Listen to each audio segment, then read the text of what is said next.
Hello दोस्तों, स्वागत है आपका अपने चैनल इमेजिनरी रोड में। आशा करता हूँ आप सब लोग अच्छे होंगे और आगे को और बेहतर होते जा रहे होंगे। दोस्तों, आज है चतुर्दशी, वैशाख चतुर्दशी शुक्ल पक्ष की, जिसमें कि आपके दो महान पर्व एक साथ मनाए जाएंगे। और साथ ही आज दिन से पूर्णिमा का भी लग रहा है, लेकिन पूर्णिमा कल ही मनाई जाएगी। आज आपके जो दो त्योहार हैं वो हैं, एक तो है आपके नरसिंह जयंती जो भगवान नरसिंह को समर्पित है, और दूसरी है माँ छिन्नमस्ता जयंती जो कि माँ छिन्नमस्ता को समर्पित है, जो कि 10 महाविद्याओं में 5वें नंबर पर आती हैं। कहीं कहीं छठे नंबर पर भी लिया जाता है। अलग अलग शास्त्रों में अलग अलग तरीके से व्याख्या है। माँ छिन्नमस्ता जिनके आपके भैरव का बंध है, और ये आपके 10 महाविद्याओं में 5वें या छठे नंबर पर आपके आती हैं। दोस्तों, हम शुरुआत करते हैं पहले नरसिंह भगवान से। आपके जैसे कि आप सभी को मालूम है कि नरसिंह भगवान आपके हिरण्यकश्यपु के वध के लिए प्रकट हुए थे, अपने भक्त प्रहलाद की रक्षा और उसकी आस्था को मजबूत करने के लिए।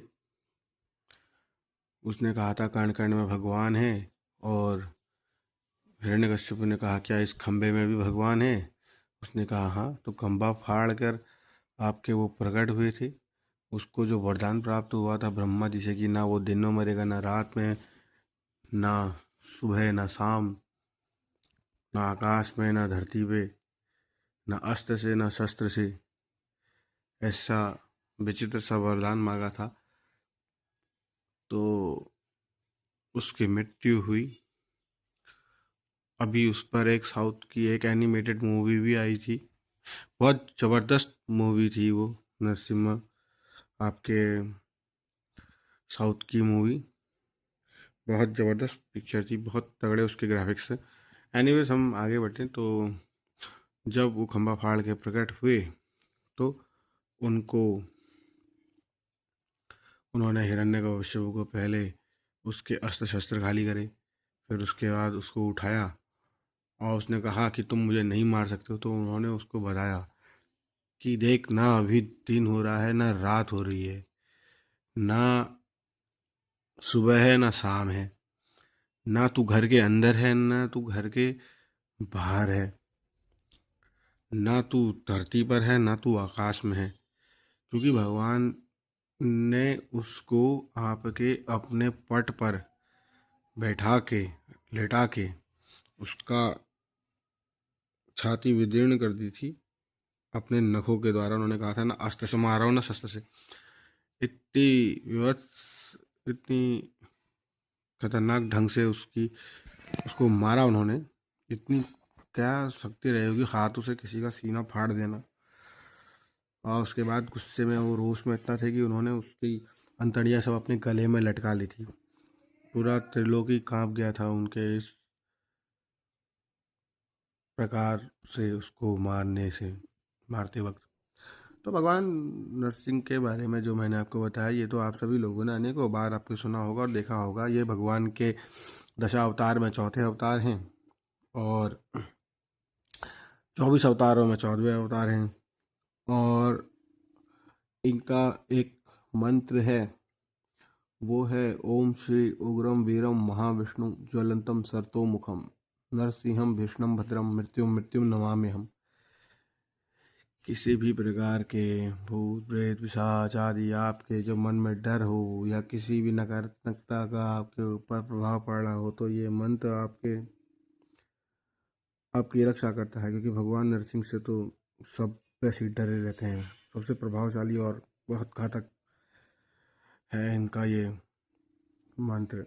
और एक मंत्र और है, वो है ओम नारायणाय अंत हरिये प्रहलाद बाधा हरे कृपालु। ये भी बहुत सिद्ध मंत्र है। अलग अलग कोटियों के मंत्र हैं।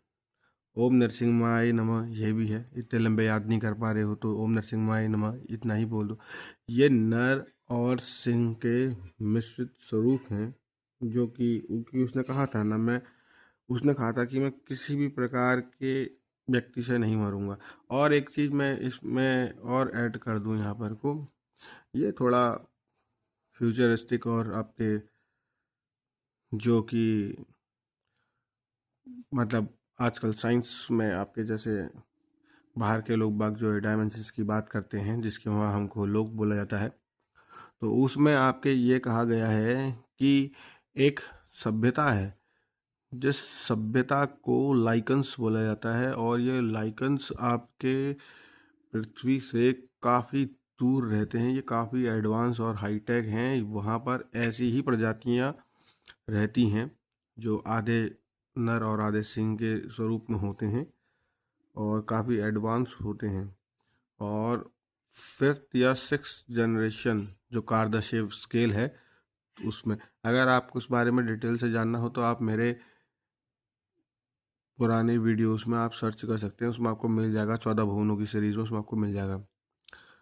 चलिए दोस्तों, यहाँ भगवान नरसिंह को प्रणाम करते हुए हम आगे बढ़ते हैं माँ छिन्नमस्तिका के उसमें।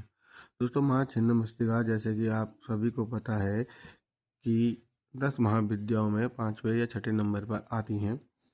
और माँ छिन्नमस्तिका का जो इमेज आपको देखने को मिलता है वो कुछ इस प्रकार से है कि उसमें वो अपने सर को काट कर अपनी सहेलियां जया विजया का आपके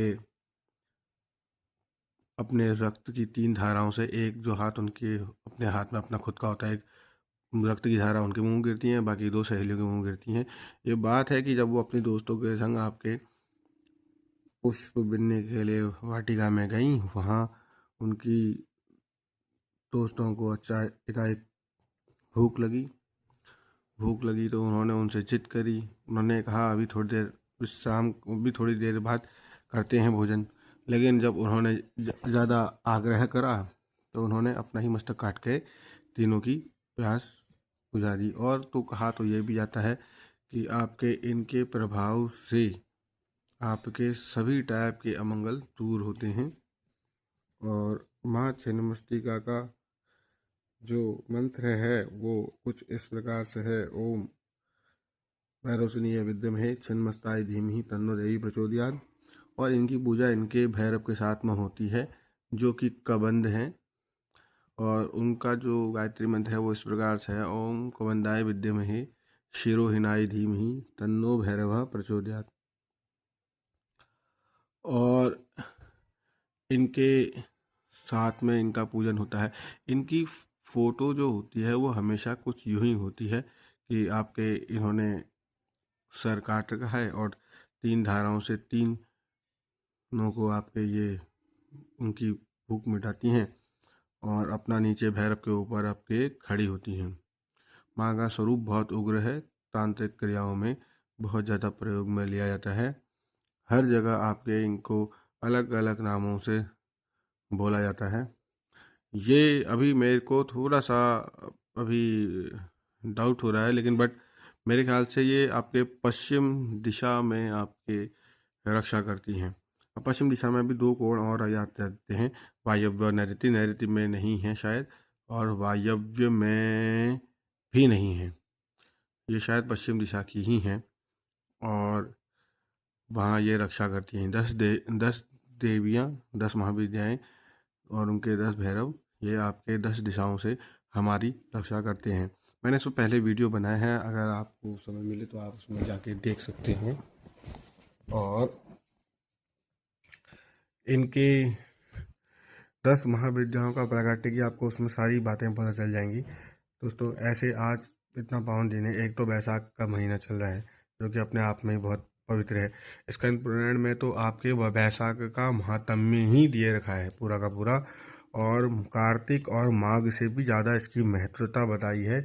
इसमें जल दान और अन्य दानों के तिल दान, वस्त्र दान और दानों के बारे में भी बताया गया है। बैसाख के महात्म्य में बैसाख में पढ़ने से भी आपको ऊपर बहुत कृपा होगी। अगर आप चाहें तो आप अपने फ़ोन में सर्च मार के, आजकल तो सब कुछ आ जाता है फ़ोन पे ही, लेकिन जितना ज़्यादा आपको नॉलेज आपकी एक किताब से होगी उतना आपको कभी भी इसमें नहीं मिलेगा, क्योंकि इसमें इतनी घुमावदार चीज़ें लिखी होती हैं, बेसिर पैर की बातें होती हैं जिसका कहीं से लेकर कहीं तक कोई लिंक ही नहीं होता है। उसमें कम से कम आपको साक्षात प्रमाण मिलेंगे, संस्कृत के श्लोकबद्ध मिलेंगे। उसमें आपको पता चलेगा कि क्या है, कैसे करना है, क्या करना है, कैसे करना है। अष्टादश पुराणों के ऊपर और चारों वेदों के ऊपर भी मैं पहले एक बना चुका हूँ, और आगे एक एक करके मैं हर एक पुराण और हर एक वेद के ऊपर बनाऊंगा समय के अनुरूप जैसे होगा ये आपके, ताकि आने वाले समय में ये मेरी भी मदद करे और आप सभी लोग जो इसको सुनते होंगे तो आप लोगों को भी पता चले कि क्या असल में इसका है। तो दोस्तों इसी के साथ ये वीडियो में ही समाप्त करता हूँ और आशा करता हूँ आप सब लोगों को ये पसंद आया होगा। और अगर आपको पसंद आया तो उसको please share, like, share and comment करें। और जय हो नरसिंह देव की, जय हो माँ छिन्नमस्तिका की। आज बहुत पावन दिन है, गुरुवार का दिन है, गुरु के दिन ये दोनों पढ़ रहे हैं। आप चाहें तो आज व्रत जो करने वाले हैं वो कर सकते हैं, जिन्होंने कर रखा है अच्छा है, जो इन्होंने नहीं करा है कोई बात नहीं। जो मैंने इसमें आपकी जानकारी दी है आप उसको फॉलो कर सकते हैं अगर आप चाहें तो।